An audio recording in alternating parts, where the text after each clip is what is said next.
Kembali lagi bersama saya Ika dan juga Mas Eko dan Mas Aven tentang konsolidasi aktivis reformasi 98 yang membicarakan tentang bagaimana sih nanti transformasi ke bawah dan ke atasnya, baik ke rakyat maupun ke para pemimpin kita di negeri ini.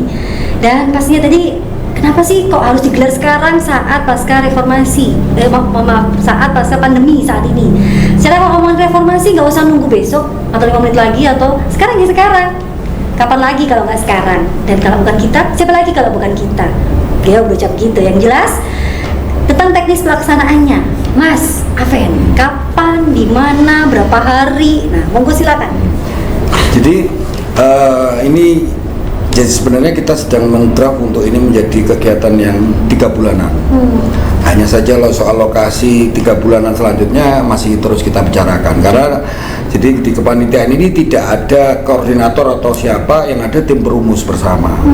Kebetulan tim perumus ini tadi sedang ngumpul. Jadi yang pertama saya, Ben Januar, lalu Mas Eko Purwanto, lalu Pak Hengki Kurniadi, setelah itu Mas Rahmat Hidayat, setelah itu ada Mas Yuska Harimurti, ada Mas Kusnan. Nah, dan juga ada Mas Edward Dewaruci. Nah, artinya untuk lokasi kegiatan kita yang tanggal 30 September sekali lagi ini menghindari rush ya, artinya masyarakat tiba-tiba pengen datang begini, maka sementara ini kita belum buka ke publik. Gitu. Jadi tapi yang jelas persiapan di on the spot lokasi sudah bagus. Sudah bagus ya? Ya, cuma kegiatan ini kita mulai dengan 1 hari dulu. Nah, nanti mungkin 3 bulan lagi yang mungkin kita bisa ngomong berhari-hari, tapi ini untuk mengawali kegerakan yang sebenarnya nggak mudah juga ya, melakukan transformasi ini nggak mudah, maka kita coba dulu dengan 1 hari ini, dimulai dengan seminar nasional jam 8 sampai jam 12, lalu setelah itu ada konsolidasi aktivis tertutup, setelah itu melakukan jumpa pers. Hanya sesederhana itu sebenarnya, karena aktivis yang datang juga lumayan agak banyak yang terdata itu kan gitu. Jadi tadi 20 orang aktivis dari luar Jawa Timur ini sudah memastikan untuk hadir. Lalu setelah itu misalnya di kota-kota di Jawa Timur juga banyak responnya positif. Tapi kami hanya menjawab untuk teman-teman yang dalam artian kita menjanjikan bahwa 3 bulan sekali kita akan melakukan rolling ini. Jadi antara Jakarta atau di Bandung, tapi ini tentu adalah bagaimana sih kita melakukan transformasi ini? Jadi yang pertama tentu jumpa pers, media kita. Melalui pers release itu kita akan menyampaikan poin-poin penting yang harus ataupun didengar lah oleh pemerintahan Jokowi Ma'ruf. Lalu yang kedua akan kami sampaikan langsung ke Pak Jokowi, walaupun mekanismenya masih kita apakah melalui Kesekretariatan Negara atau melalui kantor staf kepresidenan. Digodok lagi lah. Ya, artinya kalau materi karena kita ini multi latar belakang, maka besok materi harus sudah fix jadi. Artinya tidak boleh ada perubahan ketika disampaikan ke atas ya, ke Pak Jokowi. Ya. Jadi besok akan final, itu yang dipersiliskan, maka itu yang akan kita sampaikan sudah apa adanya. Jadi misalnya ada latar belakang seniman yang Lek Jumali misalnya dari Malang itu yang diwolak-walik ngatakan bahwa waduh masih apa ini, seniman nggak bisa tampil di mana-mana, nggak ada tanggapan, sedangkan kami yang mengandalkan YouTuber nggak bisa karena artinya nggak bisa menggunakan teknologinya. Nah itu loh ya, nggak seperti kita offline lah gitu ya. Makanya artinya hal-hal begitu akan kita tulis menjadi bahan rekomendasi kita yang akan kita sampaikan. Jadi utuh apa adanya kita sampaikan. Ada webinarnya nggak sih Mas? Sekarang ngetren banget kan. Jadi webinar. Rencana kami akan live juga. Oh, live juga. Khususnya YouTube, di kegiatan seminar nasional itu kita akan live lewat YouTube. Nah, cuma kenapa itu juga menghindari ras. Artinya teman-teman aktivis yang dari banyak kota itu yang nggak bisa hadir ya. Nah kita maklum mungkin karena keterbatasan atau karena kita juga membatasi jumlah peserta, makanya jadi selama seminar nasional dengan 12 orang pembicara itu kita akan live via YouTube ya, via YouTube dan Instagram. Nah, tapi untuk yang konsolidasi tertutup saja itu yang kami tidak live ya. Setelah itu nanti pers rilis hanya mekanisme pers biasa, tidak langsung juga. Jadi jumpa pers dengan teman-teman media. Nah, jumpa pers dengan teman-teman media, kemudian ngobrol bareng mungkin ya, saya nggak bilang ngomongin meeting deh, kayak meeting kesannya ngeri banget gitu, ngobrol santai bareng, tapi obrolannya sangat berkelas untuk ngomongin bagaimana sih Indonesia ini nantinya, apresiasi masyarakat yang harus dinaikkan, begitu nih, yang mungkin belum terdengar oleh pemerintah Jokowi pada sesi kali ini. Yang jelas, kalau ngomongin tentang apresiasi bukan berarti melengsarkan, tapi mengawal program biar tepat sasaran. Ya, kalau ngomongin masyarakat miskin, kita ngomong masyarakat ini miskin kok, cuman masyarakat mungkin belum naik kelas begitu mungkin ya. Sebenarnya sebagai seorang aktivis, solusinya apa sih Mas? Mau silakan Mas. Iya, kalau ngomong tadi saya sampaikan bahwasanya ini kan saat ini masyarakat ini secara ekonomi berhenti kan gitu, otomatis kan mempengaruhi pendapatan pribadi, ekonomi lingkungan, akhirnya berdampaknya banyak, sosial, ada yang banyak di sana. Nah, kalau kita bareng ngomong apa tahapannya dan bagaimana mengangkat perekonomian masyarakat itu tadi, ya harus sistematis kan gitu, bukan tuh sekedar lip service sebagai kayak bahasanya apa sinterklas gitu ya, atau gitu dibagi gitu, bukan. Nggak selamanya diitukan. Ya itu kalau kita pemerintah menggunakan program-program seperti itu, maka budaya-budaya ketergantungan akan semakin tinggi. Betul. Gitu. Tidak membuat masyarakat ini dewasa dan mandiri. Gitu. Kalau mandiri itu otomatis masyarakat itu tidak akan tergantung pada pemerintah, anggaran pemerintah akhirnya cukup untuk membangun atau membuat negara ini maju dari anggaran pemerintah sendiri. Untuk anggaran yang lain, pemerintah juga bisa. Ada tuh sektor swasta kok yang mau kan gitu.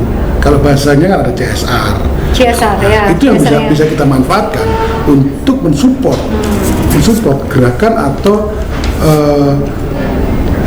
bangkitnya ekonomi masyarakat. Bisa kok kalau kita bareng-bareng. Betul. Nah, artinya komunikasi ini harus kita buat dan kita mau kan gitu.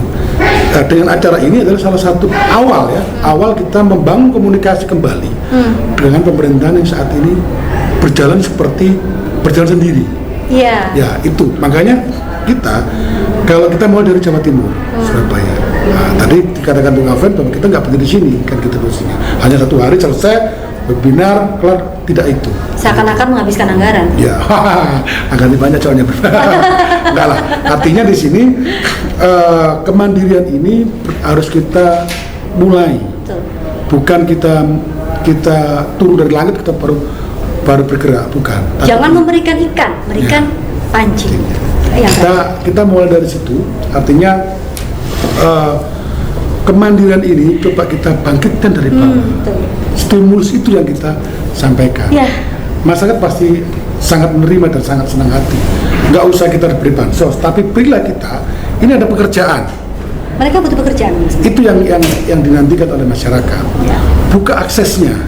Jangan bikin kepres atau kebijakan yang menghambat pertumbuhan ekonomi. Karena di daerah ini banyak dirasakan. Betul. Itu. Ini mungkin turunan PPKM. Oke, kita PPKM. Kita harus membatasi mobilitas. Iya. Lalu solusinya apa? Lalu tindakan konkretnya apa masyarakat? Kan gitu. Ternyata dari PPKM kemarin kondisinya memang kita pandemi ya. Sampai di tingkatan eselon, sampai tingkatan pejabat-pejabat, sampai di tingkatan ASN pun terdampak. Untuk melayani masyarakat dia isoman. Nah, kalau pemerintah ini paham dan pemerintah ini bisa membaca, ini ada kekuatan relawan, ini ada kekuatan masyarakat bahasanya. Kita nggak usah relawan, kekuatan masyarakat. Apa kekuatan masyarakat? Yaitu gotong royong. Kembali lagi ke Pakem Indonesia. Ini yang harus kita naikkan, budaya-budaya lokal ini yang kita naikkan. Gotong royong itu banyak konsep yang sudah bisa masyarakat lakukan. Contoh waktu pandemi awal, menjaga kampungnya sendiri, gotong royong kan? Ya, jaga kampung. Nah, itu hal-hal kecil, tapi itu merupakan sebuah potensi bagaimana dasar untuk meningkatkan atau menggerakkan ekonomi. Nggak perlu pemerintah udah tutup selesai, nggak perlu. Tapi bagaimana menjaga pandemi ini? Kalau kita ngomong masih print suasana pandemi COVID, apalagi takut-takut ada varian baru. Ya. Seperti itu. Lah, kita sudah terbiasa, masyarakat sudah bukan cuma corona ini 1-2 bulan, sudah setahun lebih. Dan mohon maaf, gue udah biasa makan tempe sama garam. Nah, tempe mahal bu harganya. Tempe apalagi ya, mahal ya? Makanya, Ya. hal seperti itu. Indonesia udah biasa. Yang penting adalah bagaimana masyarakat itu kebutuhannya orang hidup itu KLH-nya itu bukan hanya makan selesai, tapi untuk sekolah. Nah, ini banyak varian, bayar listrik. Ya. Ini salah satu lingkaran. Kalau pemerintah katakanlah membuat keputusan kebijakan, ya udah free bayar PLN, gak usah di lockdown. Saya yakin masyarakat itu akan dengan sadar dan mensupport dan mendukung sepenuhnya Kebijakan pemerintah. Ya? pemerintah. Sampai mohon maaf kalau gue sama teman-teman tuh begini mas, tutup aja SPBU selesai. Ya. Nggak usah track mungkin begitu ya, Ya, sampai seperti itu. begitunya. Karena sebenarnya pada dasarnya masyarakat Indonesia ini pintar kok. Ya. Mereka saking pintarnya jadinya mempunyai pilihan. Betul begitu sebenarnya ya. Betul. Bukan berarti nggak nurut apa kata kebijakan pemerintah. Sebenarnya gitu. Artinya kan itu sebenarnya sebuah pemerintahan yang anarkis dari masyarakat. Iya. Gitu. Kalau kita tidak edukasi dan kita tidak arahkan, Iya. maka anarkisme itu kita nggak mau bahwa kita sudah pernah mentransformasikan gerakan Yang massa itu harus kita arahkan. Nah, kalau pemikiran itu muncul secara anarkis, maka bisa jadi ini bisa membuat sebuah anarkisme gerakan. Jadinya bumerang nanti. Itu. Nggak ada aksi, adanya cuma demonstrasi. Ya. Aktivis lagi-lagi kena di situ. Bener nggak guys? Wah, Betul. keren banget nih. Nah, untuk segmen terakhir sebelum kita tutup aula dialog ini, saya kurang cukup sebenarnya segmen ini ya. Tapi yang jelas untuk dari Mas Eko sendiri, closing statement untuk acara konsolidasi aktivis reformasi 98. Closing statementnya ini apa Mas? Mau dibawa kemana Mas konsolidasi ini? Buku silakan. Ya, harapan saya bagi rekan-rekan aktivis yang melihat dan mendengarkan acara ini, harapan kami satu, hadir dan datanglah dan tuangkan semua pemikiran ide-ide yang mengganggu dan mengganjal untuk mengawal program-program pemerintah Jokowi. Kita tidak mau dan tidak akan mundur satu langkah dua langkah dalam mengawal kebijakan dan mensejahterakan masyarakat, tapi justru kita harus maju. Nah, gerakan-gerakan ini kita sebagai aktivis 98 janganlah kita lepas tangan dan marilah kita mengetuk pemerintah ini, bukan kita hanya sekedar mengantarkan ke dapur atau kepemimpinan pusat kekuasaan, tapi mari kita koordinasi dan konsolidasikan untuk kepentingan rakyat. Monggo silakan. Kalau Mas Afri. Jadi kalau saya adalah kenapa harus memilih kota Surabaya, tentu banyak makna. Maka teman-teman aktivis yang mau hadir, kami persilakan dengan tangan terbuka, tentu dengan segala macam pemikirannya dan juga kritis yang solutif. Maka kami akan membawa rekomendasi ini ke Presiden Joko Widodo dengan mekanisme tertentu tentunya. Tapi yang jelas kegiatan besok dari Surabaya untuk Indonesia, dari aktivis untuk Indonesia. Maka kita harus kembalikan marwah gerakan aktivis reformasi 98 kemarin untuk kembali kepada relnya, bahwa ini untuk masyarakat, untuk Indonesia. Untuk Indonesia. Terima kasih. Luar biasa. Saya hari ini dengan dua orang aktivis reformasi 98 berbicara tentang ayo ini semua untuk Indonesia, bukan untuk mereka berdua, bukan untuk saya, tapi untuk Indonesia. Jadi kalau yang mau ikut konsolidasi aktivis reformasi 98 pada tanggal 30 September, langsung saja email di jokowiforum@gmail.com. Siapa cepat dia dapat. Matur nuwun Mas Eko dan Mas Alfred, dan matur nuwun sudah bertiga kita ngobrol di sini dan ngomongin bagaimana Indonesia. Semoga sehat selalu. Saya pamit undur diri. Assalamualaikum warahmatullahi wabarakatuh.